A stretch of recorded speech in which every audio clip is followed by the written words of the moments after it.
What Epictetus knew about freedom that you don't. The examined life full script 15 minutes. He owned nothing. Not his body, not his name, not even by Roman law, his own thoughts. His leg was broken by his master.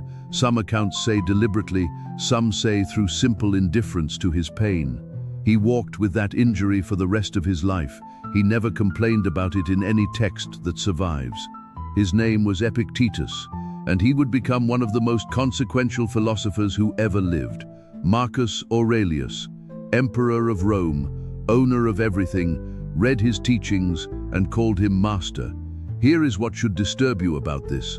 The men who owned him legally free, materially secure, were not in any meaningful sense free, and he, broken-bodied and legally enslaved, was. You have more legal freedom than Epictetus ever possessed.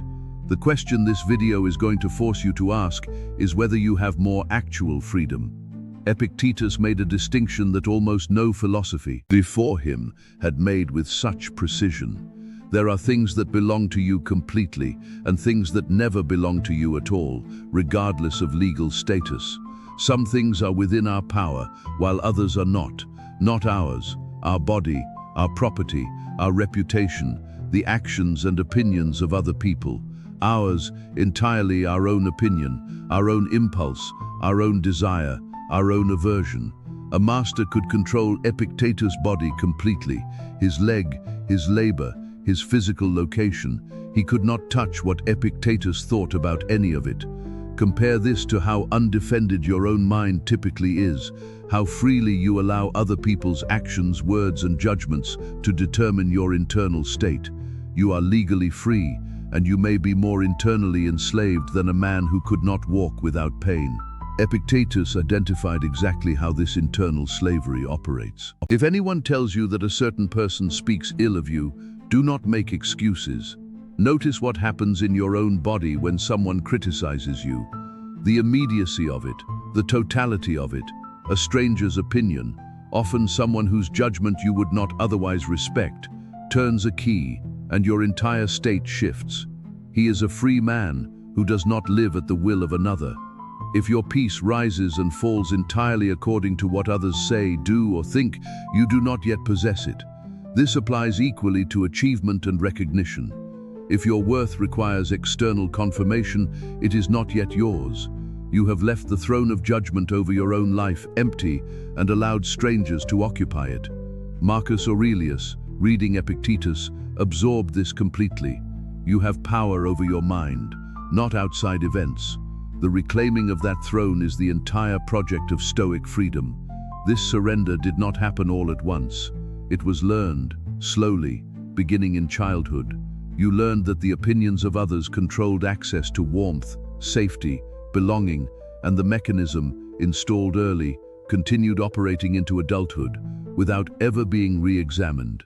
Epictetus' external circumstances offered the most extreme possible version of this dependency, and yet he refused completely to surrender the one domain that remained genuinely his.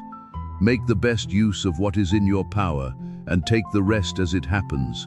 This sentence contains the entire practice. The division itself, drawn honestly, maintained daily, is the freedom.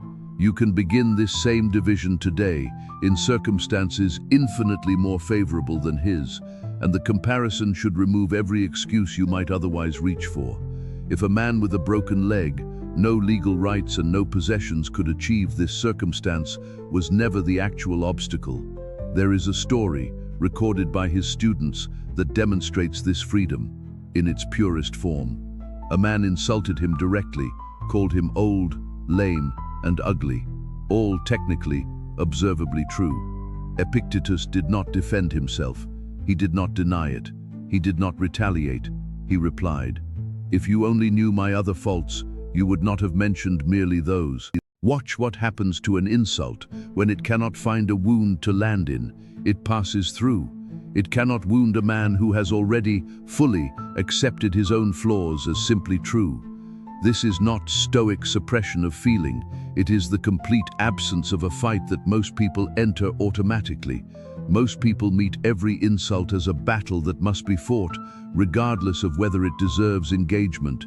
Epictetus simply declined to enter the battlefield, and in declining, he won something no fight could have given him. Epictetus' teaching, distilled across decades of instruction, organizes into 4 specific freedoms.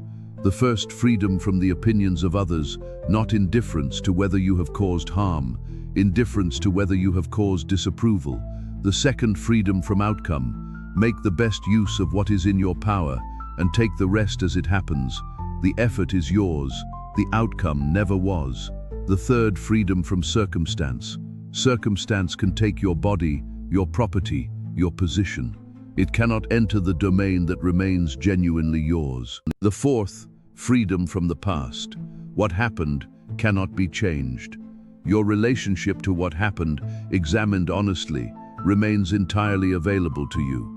Together, these 4 freedoms form something no external force, not even total enslavement, could fully breach. Part Vi, the practice of daily reclamation. This freedom is not achieved once.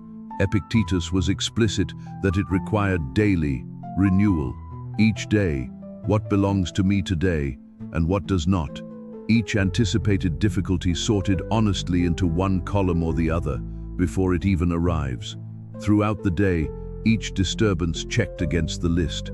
Is this actually mine to control? If not, the disturbance is permitted to pass through without taking root, because it was never going to be resolved by your distress anyway.